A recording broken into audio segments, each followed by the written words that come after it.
20절부터 30절까지가 원래 하나의 본문이어서 오늘 20절까지 말씀을 읽었는데 21절부터 30절까지는 조금 짤막짤막하게 이렇게 다루면서 내용을 우리가 진행하도록 하면 좋을 것 같아요. 지난 시간에 우리가 나눴던 말씀이 바로 가늠하다가 잡힌 여인에 대해서 나눴죠.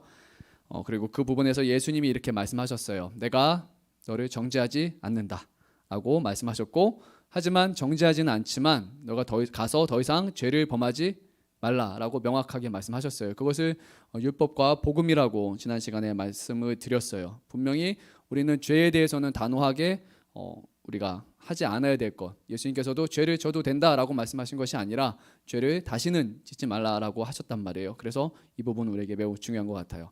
근데 이 부분이 오늘 말씀하고도 어느 정도 연관성이 있게 돼요.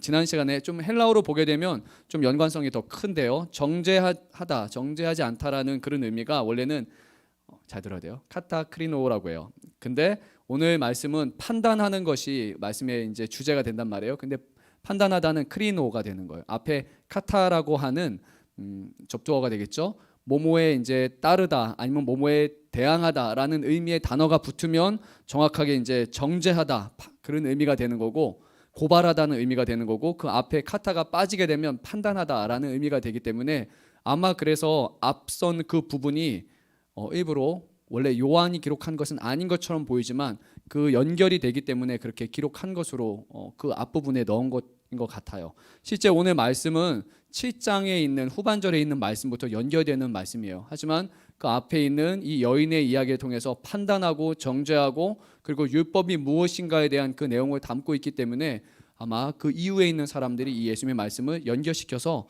오늘 이렇게 넣은 것 같아요. 여전히 오늘 말씀은 7장에 37절 38절에 이어서 계속해서 초막절에라는 그런 절기 안에서 오늘 말씀이 계속해서 우리가 진행되는 것을 보게 돼요. 37절 38절에서 이렇게 예수님께서 말씀하셨어요. 누구든지 목마르거든 내게로 와서 마시라. 나를 믿는 자는 성경의 이름과 같이 그 배에서 생수의 강이 흘러나오리라 라고 말씀하셨어요. 물과 관련해서 말씀하셨고, 이제는 39절에서는 그 이하에 있는 내용들을 보게 되면 이것에 대한 해석과 이것을 받아들이는 사람들의 그 반응을 계속해서 말씀하고 있고, 그리고 오늘 이 12절 말씀 보게 되면 예수님이 또 말씀을 하셨다라고 성경은 말하고 있어요. 그 앞선 말씀과 연결되는 거예요. 이제 예수님은 이렇게 말씀하셨어요. 나는 세상의 빛이니 나를 따르는 자는 어둠에 다니지 아니하고 생명의 빛을 얻으리라 라고 이렇게 말씀을 하셨어요. 그리고 나서 오늘 말씀이 계속해서 이제 8장이 끝날 때까지 이 말씀에 대한 바리새인들의 반응, 그리고 예수님이 또 다시 그것에 대한 반응하고, 그렇게 한번 30절에 끝났다가 이어서 예수님이 또 말씀을 새로운 두 번째 논제를 가지고 말씀을 하는 순간 사람들이 또 듣고 반응하고 거기서 논쟁이 일어나게 되고, 마지막에 가서는 사람들이 돌로 쳐서 예수님을 죽이려 하는 그런 모습까지 이렇게 오늘 말씀의 흐름 속에서 진행되는 것을 보게 돼요. 예수님께서는 항상 사람들과 대화할 때 우리는 그렇잖아요. 이렇게 대화할 때 조금 걸릴 것 같은 말은 좀 우회하거나 피하잖아요. 혹여라도 논쟁이 돼서 싸우고 다툴까 봐 좀 이렇게 이거는 안 하는 게 좋겠다라고 우리는 판단을 항상 합니다. 그런데 예수님은 항상 그 논쟁이 될 만한 부분을 드러내면서 얘기하셨어요. 우리가 잘 아는 사마리아 여인과의 그 말씀에서도 남편이 어디 있느냐라고 물어보셔서 그 논쟁거리를 부각을 시키셨고, 그리고 그 전에 니고데모와의 대화를 통해서도 그 거듭남에 대해서 얘기하실 때 그 문제를 다루고, 내가 유대인의 스승인데 선생인데 왜 이것을 알지 못하냐라고 말씀하시면서 그 문제를 명확하게 다루셨어요. 그리고 오늘 또 말씀을 보게 되면 이 사람들, 이스라엘 유대 바리새인들이 약간 불편해할 만한 그런 내용들에 대해서도 그냥 넘어가는 것이 아니라 명확하게 말씀하시고 그것을 통해서 진리, 곧 하나님의 말씀을 전파하고자 하셨어요. 그래서 그것을 통해서 우리에게 주시는 의미가 있어요. 예수님은 그냥 우리가 말씀을 볼 때 피해가라고 하시는 분이 아니에요. 우리가 이 부분에 대해서 명확하게 듣고 거기서 부딪히고 반응하고 거기서 깨닫고 하나님이 누구신지 예수님을 아는 그런 지식과 그런 변화에 이르기를 분명히 원하시는 거예요. 그래서 이 말씀을 통해서 유대인에게 하셨던 말씀 아니면 바리새인들에게 하셨던 그런 말씀으로 국한하는 것이 아니라 지금 이 말씀을 듣는 우리에게도 동일한 것을 물어보시고 동일한 답변을 지금 원하신다는 것을 생각하면서 우리가 말씀을 계속해서 보면 좋을 것 같아요. 이 말씀에 대해서 좋게 반응하는 사람들도 있었고, 그런데 나중에 보니까 좋지 않게 반응하는 사람이 있었어요. 30절 말씀을 보게 되면 첫 번째 논쟁이 끝난 다음에 이렇게 돼요. 많은 사람들이 믿더라라고 말했어요. 그런데 완전히 믿은 것은 아니었어요. 부분적으로 예수님의 말씀을 통해서 어느 정도 설득이 되었고 어느 정도의 그런 진리라는 것을 깨달았지만 거기서 예수님은 더 안으로 들어가세요. 그래서 너희가 정말 믿느냐라고 물어보시고 마지막에 가서 그들의 믿음이 거짓 믿음이라는 것을 이제 가장 마지막 절에 가서 이렇게 드러내시죠. 두 번째 논쟁이 끝난 다음에 이렇게 표현이 돼요. 그들이 돌을 들어 치려 하거늘 예수께서 숨어 성전에서 나가시니라 라고 성경은 분명히 말씀하고 있어요. 그러니까 예수님이 자기가 누구신지에 대해서 더 사람들 앞에서 드러내시는 만큼 점차 사람들은 더 완고하고 더 맹렬하게 반항적으로 예수님의 말씀에 대해서 반응하기 시작을 해요. 그리고 점차 그들이 예수님을 십자가에 못 박혀 죽이는 그런 모습으로 이제 향하는 것을 보게 됩니다. 근데 이거는 이미 요한복음 1장 보게 되면 사도 요한이 말씀했던 거예요. 우리가 한번 성경 찾아볼까요? 요한복음 1장 9절에서 13절 말씀 우리가 한번 읽어볼게요. 1장 9절에서 13절 한 절씩 우리 교독할까요? 제가 먼저 읽을게요. 참빛 곧 세상에 와서 각 사람에게 비추는 빛이 있었나니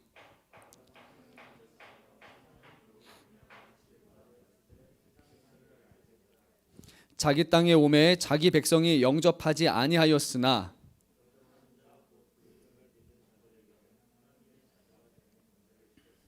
다 한 목소리 읽겠습니다. 이는 혈통으로나 육정으로나 사람의 뜻으로 나지 아니하고 오직 하나님께로부터 난 자들이라.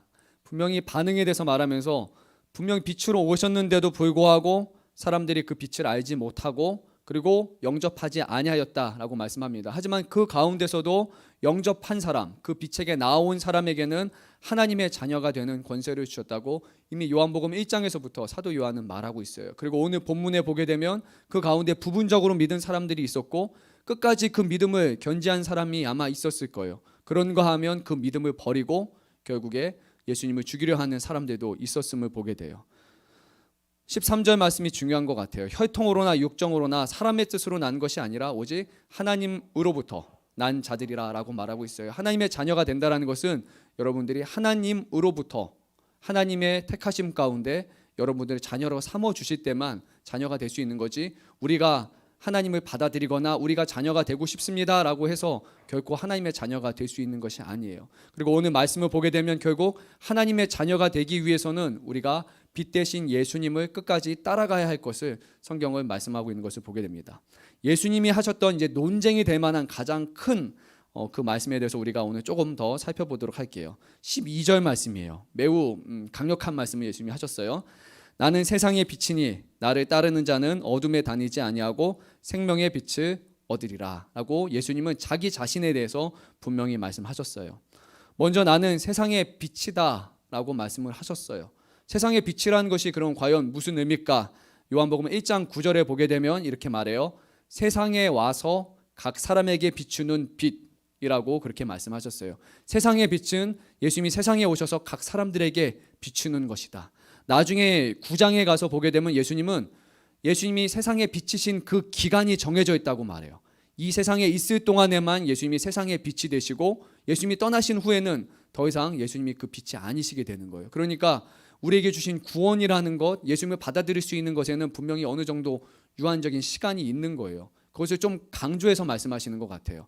그냥 막연하게 우리가 가만히 있다 보면 하나님의 자녀가 되고 막연하게 우리가 신앙이 엄청나게 좋아지고 예수님을 믿게 되는 것이 아니라 지금 빛 대신 비추시는 그 빛 앞에 나오고 그를 따르는 사람에게는 구원이 있지만 그러지 않는 사람에게는 구원이 없다라는 것을 분명히 명확하게 말씀하시는 거예요. 되게 무서운 말씀이죠. 이 말씀은 원래 이사야서, 구약의 이사야서 42장 6절에서 7절에서 이미 언급된 빛에 관한 그런 말씀이 있었어요. 오늘 좀 그런 구약의 본문들이 많아요. 제가 한번 읽어볼게요. 이사야서 42장 6절에서 7절이에요. 나 여호와가 의로 너를 불렀은즉 내가 내 손을 잡아 너를 보호하며 너를 세워 언약의 백성과 이방의 빛이 되게 하리니 내가 눈먼 자들의 눈을 밝히며 갇힌 자를 감옥에서 이끌어내며 흑암에 앉은 자를 감방에서 나오게 하리라 라는 말씀을 이미 주셨어요. 그런데 이거는 예수님에게 하신 말씀이 아니라 구약에 있던 이스라엘 백성을 향한 말씀이었어요. 내가 너를 세워 백성의 언약이 되고 그리고 이방인의 빛에 대는 그 사명을 이스라엘에게 주셨지만 그들이 이것을 감당하지 못하게 돼요. 이스라엘은 원래 빛이신 그 하나님을 따라서 눈먼 자들, 그들의 눈을 밝히는 일을 했어야 되고, 그리고 어둠 가운데 갇힌 사람들, 흑암 가운데 있는 사람들 끌어내는 그 일을, 구원의 사명을 바로 이 이스라엘 백성을 통해서 하나님은 원래 원하셨던 거예요. 하지만 이들이 빛이 되기보다는 이 빛되는 사명을 감당하지 못하고 결국 이스라엘 백성조차도 스스로 그 어둠 가운데 갇히게 돼요.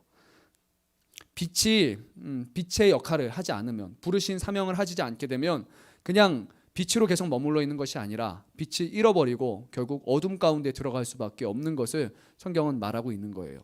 오늘 12절의 말씀 앞부분도 이래요. 빛이니, 그리고 끝나는 것이 아니라 나를 따르는 자는 어둠에 다니지 아니하고 라고 말해요.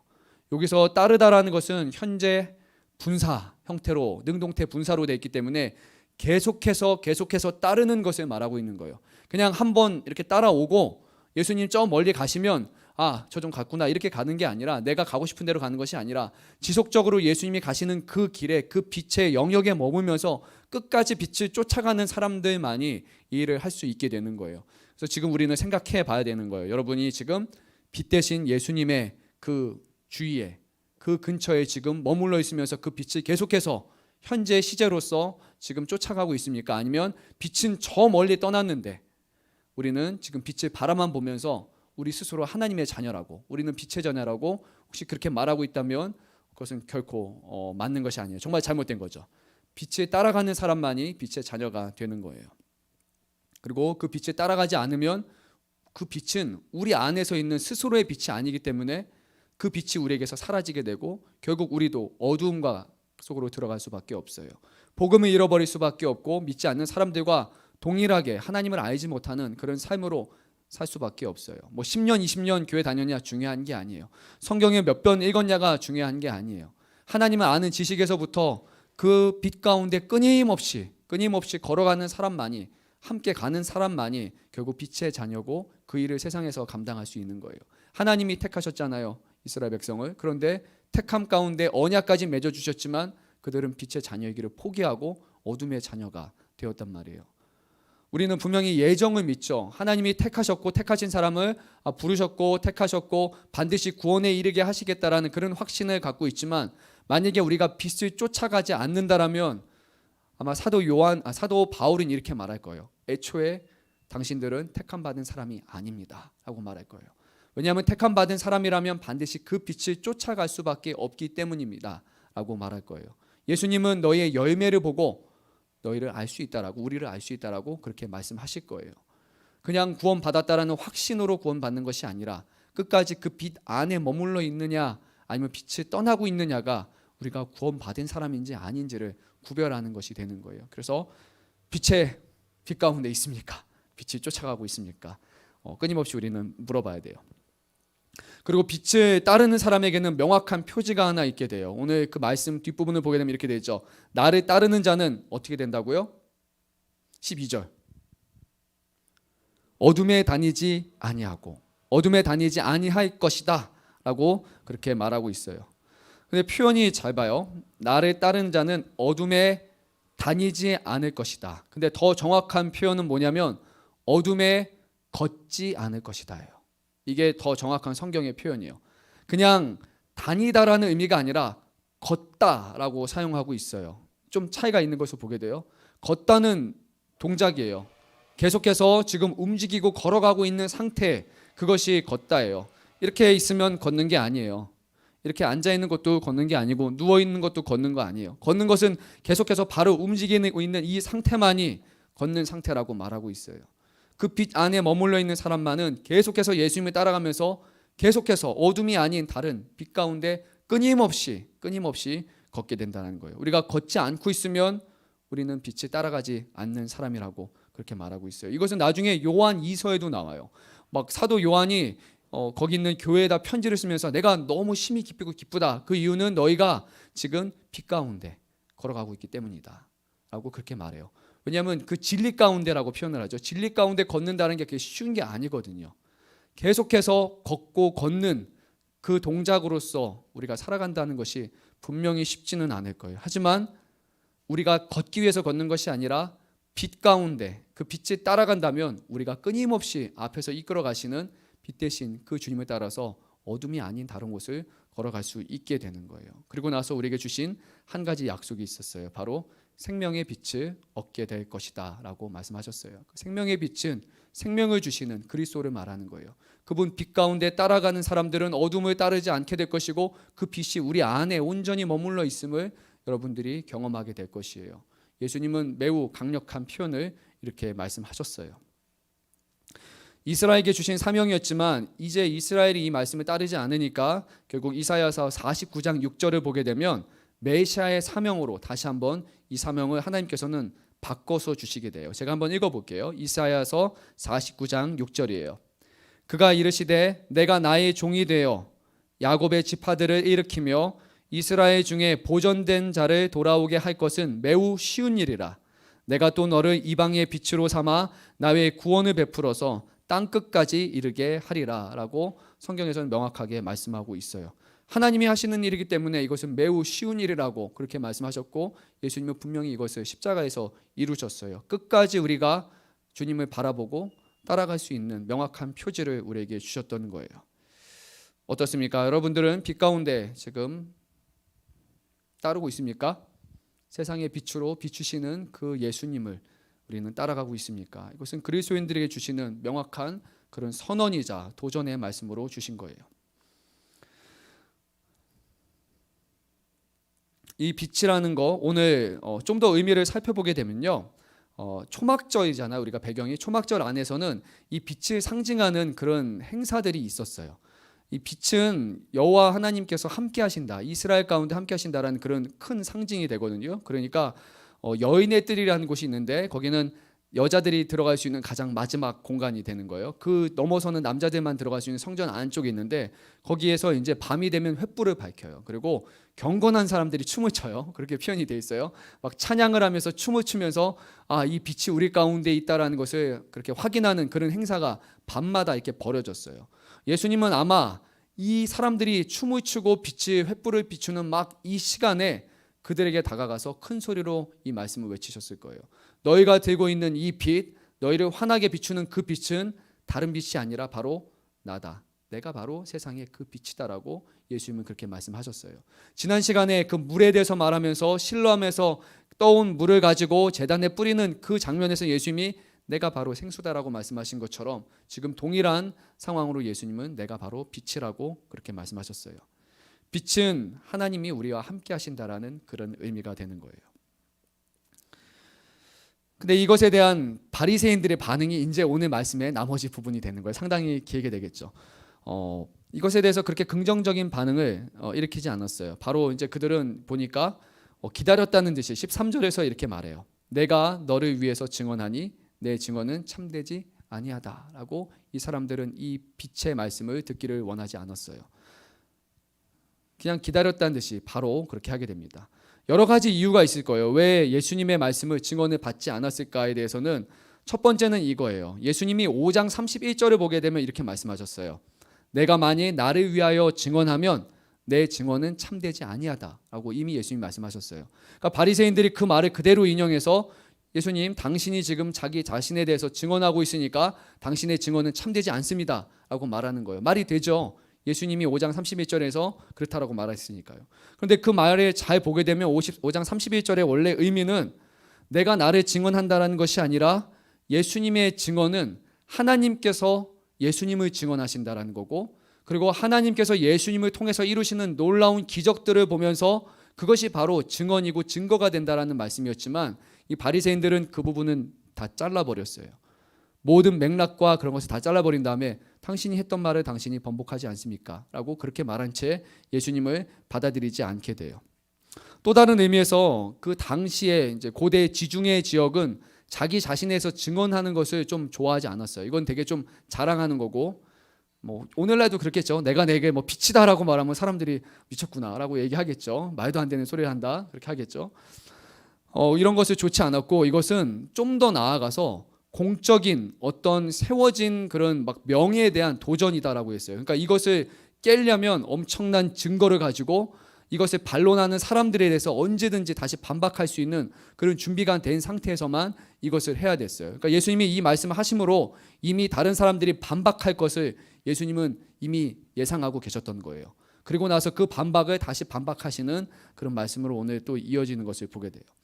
율법적으로 보게 되면 17절 말씀 보면 이렇게 돼 있어요. 최소한 2명 혹은 3명의 사람들이 증인이 있어야 하지만 분명히 예수님의 말이 참되다고 말하고 있어요. 그런데 예수님은 자기 스스로에게 말하고 있기 때문에 이 바리새인들은 그 율법을 기준으로 해서 당신 혼자서 증언하는 소리니까 이것은 받아들이지 않겠습니다 라고 그렇게 말하고 있는 거예요.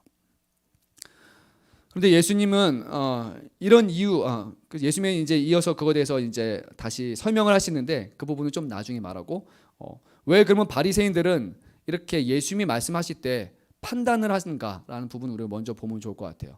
그러니까 예수님이 분명히 빛으로 오셨고 메시아인데도 불구하고 엄청나게 대단하신 분인데도 불구하고 사람들이 그 말을 들을 때 무조건 긍정적으로 반응하는 게 아니잖아요. 그러니까 오늘날도 비슷하겠죠. 만약에 예수님이 정말 하나님의 아들이잖아요. 그렇다면 그 말씀에는 힘과 능력이 있어야 되고 그 말씀은 또 진리의 말씀이고 하나님의 말씀이니까 듣는 우리 모두에게 엄청난 변화를 일으켜야 되는 거 아니에요? 그런 거 우리가 좀 기대할 수 있는 거 아니에요? 예수님이 온 세상에 우주를 창조하신 분이라면 그분의 말씀은 정말 우리 마음을 변화시키고 와 맞아 라고 할 만한 그런 능력이 있어야 되잖아요. 그런데도 불구하고 그런 일들이 대부분 일어나질 않아요.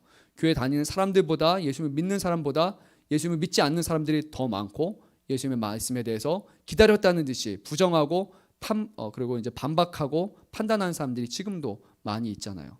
그러니까 왜 그렇게 되냐라는 부분에 있어서 예수님은 이제 14절에서부터 말씀을 이어가십니다. 그 이유는 이거예요. 너희는 내가 어디서 오며 어디로 가는지 알지 못하느니라 라고 말씀하셨어요. 그러니까 예수님이 어떠한 분이신지를 알지 못하기 때문에 그것을 우리가 받아들이지 않기 때문에 애초에 우리는 우리의 지식과 우리의 생각으로 결코 예수님을 받아들일 수 없다라는 거예요. 그 판단의 기준을 깨지 않는다면 우리는 하나님이 아무리 많이 말씀하시고 하나님이 아무리 많이 수많은 기적을 보여주신다 할지라도 우리는 하나님을 인정하고 받아들일 수 없다라는 거예요. 그리고 나서 예수님이 이렇게 말씀하셨어요. 너희는 육체를 따라 판단한다. 그것이 문제라고 말씀하셨어요. 분명히 우리는 하나님을 알지도 못하고 하나님을 한 번도 본 적이 없고 하나님이 계신 그 천국에 한 번도 들어간 적이 없는 상황에서 우리는 하나님에 대해서 우리의 생각과 우리의 지식 그리고 오늘 말씀에는 우리의 육체를 가지고 하나님을 판단하기에 앞서는 사람이라고 그렇게 말씀하시는 거예요. 육체적인 판단이라는 것은 7장 24절을 보게 되면 거기서는 외모에 대한 판단을 말했는데 육체적인 판단은 더 악한 것을 말하는 거예요. 외모적인 판단은 그냥 눈에 보이는 것으로 판단하는 거지만 육체적인 판단이라는 것은 우리가 갖고 있는 죄악된 속성을 가지고 이 세상에서 우리가 끊임없이 죄 가운데 죄로 타락한 세상 가운데 너무나 당연하고 익숙하게 받아들이는 그런 지혜와 그런 산물들을 가지고 그것을 우리의 지혜의 근거로 삼아서 판단한다라는 거예요. 이해돼요? 안 되네요. 빨리 이해하세요. 네. 하나님의 기준으로 하나님을 알지도 못하고 하나님을 보지도 못하고 가보지도 못하고 아무것도 해보지도 못하면서 우리는 우리의 눈으로 하나님이라는 분을 이미 판단하는 것에 너무 익숙하다는 거예요. 근데 그 모든 근거를 하나하나 들춰보게 되면 근거가 없어요. 알지 못하는 것으로 판단하게 되고 그리고 이미 타락하고 죄악되고 거짓된 것으로 우리는 끊임없이 하나님을 판단하고 있다는 거예요.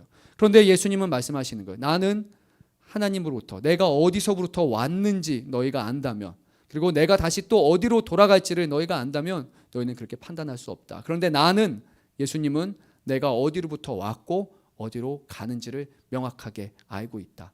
그러니까 나는 판단받는 사람이 아니라 오히려 그 예수님은 세상을 판단할 수 있는 분으로 이 세상에 오신 게 맞는 거예요.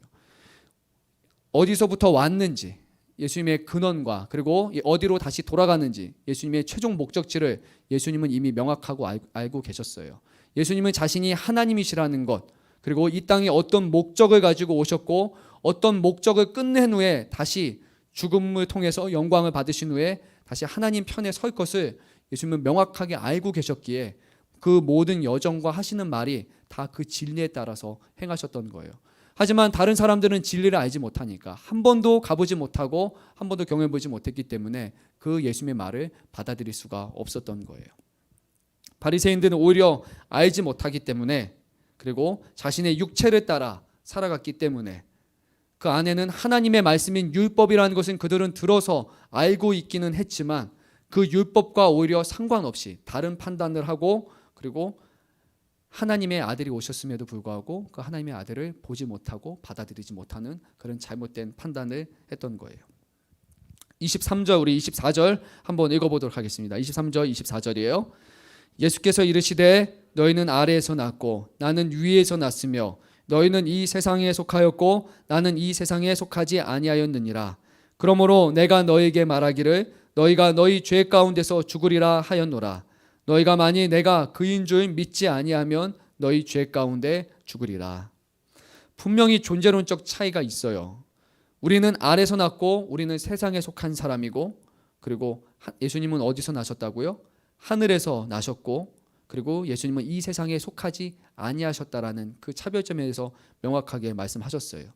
우리는 이 세상에 속했기 때문에 반드시 죄를 저지를 수밖에 없는 사람이라고 말했어요. 그리고 죄를 저지르는 사람이 죽으면 예수님이 계신 곳으로 갈 수 없다라고 말씀을 하세요. 예수님이 계신 곳은 천국이기 때문에 오직 하나님을 믿는 사람에게만 가는 곳이에요. 그리고 그 가운데 예수님을 만나기 위해서는 한 가지 방법이 있어요. 바로 24절 마지막에 너희가 만일 내가 그인 줄 믿지 아니하면 너희 죄 가운데 죽으리라. 반대로 말하면 예수님께서 바로 그인 줄을 안다라면 우리는 죄 가운데 죽는 것이 아니라라고 말씀을 하십니다. 믿음이라는 것이 생각보다 되게 큰 거예요. 그런데 여기서 말하는 그라는 의미는 바로 예수님이 하나님의 아들이시라는 것과 동시에 예수님이 하나님 자신이라는 것과, 그리고 우리가 예수님을 믿지 아니하는 다른 방식으로는 결코 하나님이 계신 곳에 갈 수 없다라는 그 복음의 진리를 다시 한번 예수님은 명확하게 말씀하셨어요. 우리의 어떤 것으로도 분명히 우리는 하나님께 나아갈 수 없다라는 것을 오늘 말씀하십니다. 그리고 예수님께서는 단순히 이렇게 말씀만 하신 것이 아니라 자신에 대한 증언을 한 가지 더 해주셨어요. 여기를 우리가 좀 더 오늘 살펴보고 마무리하도록 할게요. 내용이 솔직히 좀 쉽지는 않아요. 그냥 아마 집에서 읽어보시면 뭐지? 막 이런 내용일 거예요. 아마 8장 내용 전체까지가 어마어마하게 좀 어려운 내용을 말하고 있고, 그 이유는 다른 말로 하면 우리가 세상에 속했기 때문에, 아마 하나님과의 우리와는 명확한 차이가 있기 때문에 그 하나님을 우리의 힘으로 결코 알 수 없다는 것을 보는 사람도, 읽는 우리도 다시 한번 깨닫게 되는 거예요. 오직 믿음으로 아니하고는, 하나님의 말씀을 받아들이지 않고는 말씀을 우리가 이해할 수 없는 내용이에요. 14절 말씀을 보게 되면 예수님은 내가 어디서 오며 어디로 가는지 명확하게 안다라고 말씀하셨고, 그리고 예수님이 16절에서 만일 내가 판단하여도 내 판단은 참되니 이는 내가 혼자 있는 것이 아니요 나를 보내신 이가 나와 함께 하기 때문이다 라고 말씀하셨어요. 예수님은 판단하지 아니하시지만, 그런데도 불구하고 만약에 예수님이 판단하신다면 그 판단은 참된 판단이 된다라고 말해요. 좀 말이 좀 이해가 되나요? 판단하지 않는데 판단하면 그 판단은 참된 판단이다. 근데 여기서 말하는 예수님이 판단하지 않는다라는 것은 예수님이 아예 판단하지 않는다라는 그런 의미가 아니에요. 맥락을 보게 되면 예수님이 믿지 않는 사람처럼, 바리새인처럼 육신을 따라 판단하지 않는다라는 거예요. 예수님의 판단은 다른 판단이에요. 예수님의 판단은 하나님으로부터 비롯된 명확한 그 진리 가운데 주시는 판단으로 판단을 하실 거예요. 결국 모든 세상을 판단하기 위해서 예수님은 오셨어요. 판단과 판단 후에 이어지는 구원이라는 두 가지를 같이 이 땅에 보이시기 위해서 오셨지, 아무런 판단도 아니하시고 세상에게 그냥 구원만 하기 위해서 오신 분은 아니에요. 분명히 우리에게 죄가 있음과 이 세상 가운데, 우리가 세상 가운데 속했다는 것과 멸망을 향해 나아가고 있다는 것을 이미 하나님이 판단을 하셨고, 그 판단의 보증인으로서, 세상의 심판으로서 예수님을 보내신 거예요. 예수님의 판단은 스스로의 판단이 아니라 하나님으로부터 비롯된 판단이고, 그 판단은 예수님과 하나님이 함께 공유하는 세상의 심판을 향한 판단이셨어요. 그러니까 우리가 너무나 값싼 복음을 말하는 게 문제인 것 같아요. 예수님은 우리를 위해서 구원하시기 위해서 오셨다라고만 말하잖아요. 그러다 보니까 너무나 이 복음의 의미가 다 퇴색되는 게 오늘날의 문제인 거예요. 예수님이 오신 이유는 하나님의 판단으로서 세상의 심판의 모습으로서 오신 거예요. 하지만 하나님이 세상을 사랑하시기에 그 심판을 우리 세상을 향한 것이 아니라 세상을 향한 그 심판의 대가를 모든 것을 예수님이 지셨다라는 것, 그게 복음인 거예요. 세상을 단순히 사랑하신 것이 아니라 세상을 단순히 구원하신 것이 아니라 죄에 대한 대가를 예수님이 대신 지셨다라는 거예요. 그리고 그 예수님이 죽으시고 죄를 형벌을 당하신 이유는 바로 저와 여러분의 죄라는 것. 이것을 믿는 사람, 그 사람이 예수님이 가시는 곳에 갈 수 있다라고 말해요. 믿음이라는 것은 우리가 죄인이라는 것을 인정하는 것이고 우리의 죄가 예수 그리스도를 십자가에 못 박혀 죽게 만들었다는 것이고 우리가 예수님을 믿지 않는다면 우리는 끊임없이 세상에 속해서 빛이 아니라 어둠 가운데 살다가 결국 우리는 어둠이 이끄는 영원한 형벌인 지옥으로 갈 것이라는 것. 그것을 우리가 깨닫고 그것을 두려워하지 않는다라면 우리 그리스도인들은 천국에 갈 거라는 막연한 생각만 간 채 생각보다 더 많은 사람들이 천국이 아닌 지옥을 향하고 있을 수도 있어요. 마지막 때에 아무도 알지 못할 거예요. 저도 아니었으면 좋겠지만 모를 거예요. 막 이 자리에 있는 막 여러분 중에 누가 없네. 차마 말을 못하죠. 큰일 나죠. 누가 없네. 막 근데 여러분 다 있는데 저만 없으면 얼마나 그럴 수 있겠어요. 이것을 믿지 않는다면 예수님으로 인해서 우리가 빛으로 향할 수 있다라는 것, 예수님을 따라가는 것만이 빛이라는 것을 우리가 이해하지 못한다면 결국 우리에게 주신 결말은 하나님이 계신 곳이 아니라 예수님이 가신 곳이 아니라 다른 곳을 향하게 될 것이라는 그런 무서운 말씀을 분명히 예수님은 하셨어요. 9장에 가게 되면 하지만 그 가운데 처음에 맹인으로, 이거 되게 중요해요. 이 8장과 7장의 모든 내용이 결국에는 9장을 향해요. 맹인 한 명이 등장하는데 그 맹인은 태어날 때 맹인이었는데 예수님을 만난 후에 그의 눈이 뜨여지게 되고 눈이 뜨여지는 것으로 끝나는 것이 아니라 예수님을 영접하고 그리고 나서 그는 예수님의 제자가 돼요. 그런데 그 모든 이야기가 끝나갈 쯤에 바리새인들과 서기관들이 한마디 말을 해요. 우리는 눈이 떠진 상태로 태어났는데 정작 우리가 맹인인 것이 아닐까라는 그런 여운을 남기는 말로 한단 말이에요. 그냥 눈이 떠 있다고 해서 떠 있는 것이 아니라 심지어 맹인인 사람인조차도 그 예수 그리스도를 만나고 믿는 것이 우리의 눈이 떠지는 것이고 그것이 구원을 받는 것이지 그냥 예수님을 아는 것, 어떤 성경적인 지식을 갖는 것, 이해하는 것이 구원이 아닌 거예요. 생각보다 더 많은 사람들이 다른 곳을 향할 수 있는 거예요. 예수님은 이제 17절, 18절에서 이렇게 말씀하셨어요. 너희 율법에도 두 사람이 증언이 참되다 기록되었으니 내가 나를 위하여 증언하는 자가 되고 나를 보내신 아버지도 나를 위하여 증언하시느니라 라고 그 사람이 이 유대인 이 바리새인들에게 말했어요. 그런데 의미는 좀 달라요. 뭐냐면 율법에 따르면 두 명이 증언을 하면은 그 증언이 참된 거예요. 근데 예수님이 여기서 말씀하시는 거는 사람 두 명이 증인이 있을 때, 그러니까 자기도 자기 자신의 증인이 되고 다른 사람도 증인이 되는 거예요. 하물며 사람조차도 두 명의 증인으로 확증된다면 두 분의 하나님은 이단이고 성부 하나님과 성자 예수님, 그 하나님이 서로의 증인이 되신다면 그 증거는 얼마나 더 명확하겠느냐. 아니 그것보다 더 확실한 증거가 너에게 있겠느냐라고 그렇게 말씀하시는 거예요. 그런데 이 바리새인들의 반응은 그것을 올바르게 반응하지 않고 이렇게 말했어요. 19절 말씀 우리가 한번 읽어볼게요. 이에 그들이 묻되 내 아버지가 어디 있느냐.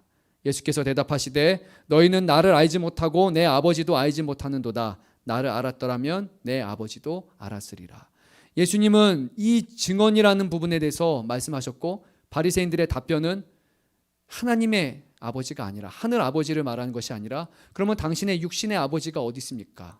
라고 그들이 하나님을 모른다라는 것, 예수님을 모른다라는 것을 극명하게 드러냈어요. 그래서 예수님 말씀하신 거예요. 너희가 나를 알지 못하니까 결국 내 아버지도 알지 못하는 것이다. 결국 너희는 너희의 아버지 되시는 참 하나님을 알지 못한다. 만약에 너희가 나를 알았다면 나를 통해서 나를 보내신 하나님을 알았겠지만 지금 나를 알지 못하는 것을 볼 때 너희는 정녕 하나님 아버지를 알지 못한다.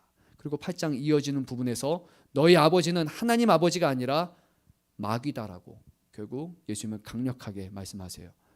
하나님을 알지 못하는 사람은 하나님이 아버지가 아니라면 다른 아버지밖에 없는 거예요. 사단이 바로 아버지가 되는 거예요. 여러분에게 있어서 바로 하나님이 참된 아버지가 맞습니까? 정말 여러분이 느끼기에 하늘 아버지께서 나의 아버지라는 명확한 그런 이해와 인식이 없다면, 그 믿음이 없다라면 우리는 여전히 빛을 알지 못한 채 어둠 가운데서 다른 아버지, 육신의 아버지가 아닌 더 무서운 아버지인 마귀라는 아버지를 우리는 섬기며 살아갈 수 있다라고 말할 수 있을 거예요. 말이 좀 이상한가요? 있다라고 말할 수 있을까요? 네, 그럴 것 같아요. 두 가지밖에 없어요. 하늘 아버지인가 마귀 아버지인가. 그리고 그것을 구별해서 하늘 아버지로 갈 수 있는 방법은 오늘 12절 말씀처럼 바로 빛 대신 예수님을 향해서 그분을 따라가는 것, 그리고 그분이 이 땅에 오신 것을 믿는 것 외에는 다른 방법을 우리에게 주시지 않았습니다. 예수님 외에는 다른 구원은 없습니다. 오늘 성경은 그렇게 우리에게 말씀하셨어요. 8장까지 우리가 이르렀어요. 그리고 요한복음의 마지막 20장 정도 가게 되면 이렇게 말하죠. 이 말씀을 기록한 이유는 너희로 하여금 예수 그리스도를 믿게 하기 위함이다. 여러분, 지금 아직도 예수님을 알지 못한다면 우리는 반 정도 지금 왔어요.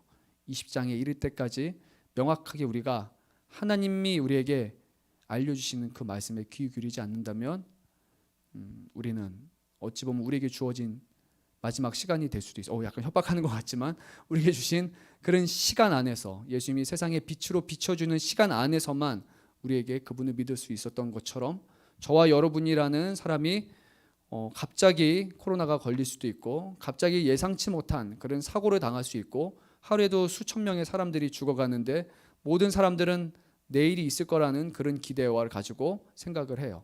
아직 우리에게는 수십 년의 시간이 남겨 있고 언제든지 내가 원하면 내가 구원을 받을 수 있을 것이고 내가 교회에서 더 믿음을 키워나갈 수 있을 것이고 좋은 사람이 될 거라고, 좋은 신자가 될 것이라고, 어찌 보면 한 10년 20년 지나면 권사가 되고 장로가 될 수 있을 것이다라는 그런 막연한 시간으로 우리가 살아가고 있다면 그 시간은 우리에게 허락된 시간이 아닐 수도 있어요. 시간이라는 것은 하나님이 허락하실 때만 주어진 것이고 그 시간이 저와 여러분에게 오늘이 마지막이 될 수도 있고 올해가 마지막이 될 수도 있어요.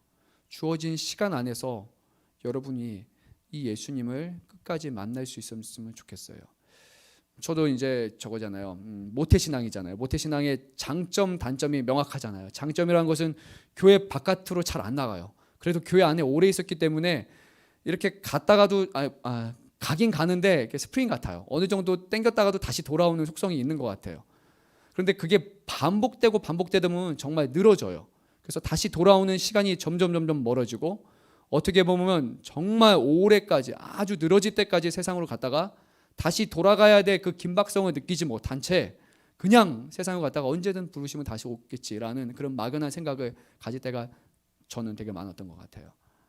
이 안에 머물러 있을 때가 얼마나 큰 기쁨이고 얼마나 큰 축복인데 이 안에 있는 것에 대한 기쁨은 모른 채 사람들은 끊임없이 한 발짝 밖으로 나가려고 하는 것 같아요. 빛 안에 있을 때는 모든 것이 밝아 보이니까 이것이 좋은 것을 몰라요. 하지만 나가는 순간 잠시는 새롭고 잠시는 좋지 모르지만 결국 그 어둠 가운데 우리가 잡혀가고 다시 돌아가기에는 너무나 먼 여정을 온 것 같은 그런 것이 느껴질 수도 있을 거예요. 분명히 성경은 때로는 우리에게 무섭게 말씀하세요. 빛 안에 머물러 있지 않는다면 그것은 어둠 가운데 있는 것이다 라고 말씀하세요. 한번 지금 여러분이 서 있는 그 자리가, 이 위치가 빛 안에 머물러 있는 것인지, 아니면 빛을 벗어나서 빛보다 앞서서 내가 지금 움직이고 있지는 않는지, 아니면 빛은 먼저 이미 앞에 가셨는데 나는 여전히 10년째 제자리에서 빛을 따라가지 않는 그런 막연한 삶을 살아가고 있는지, 오늘 주시는 이 말씀을 통해서 다시 한번 우리가 빛을 끝까지 쫓아가고 빛 안에 거하는 그런 우리 모두가 그렇게 하겠다고 결단하는 우리 모두가 되기를 간절히 소망합니다. 이 시간 우리 함께 기도하겠습니다.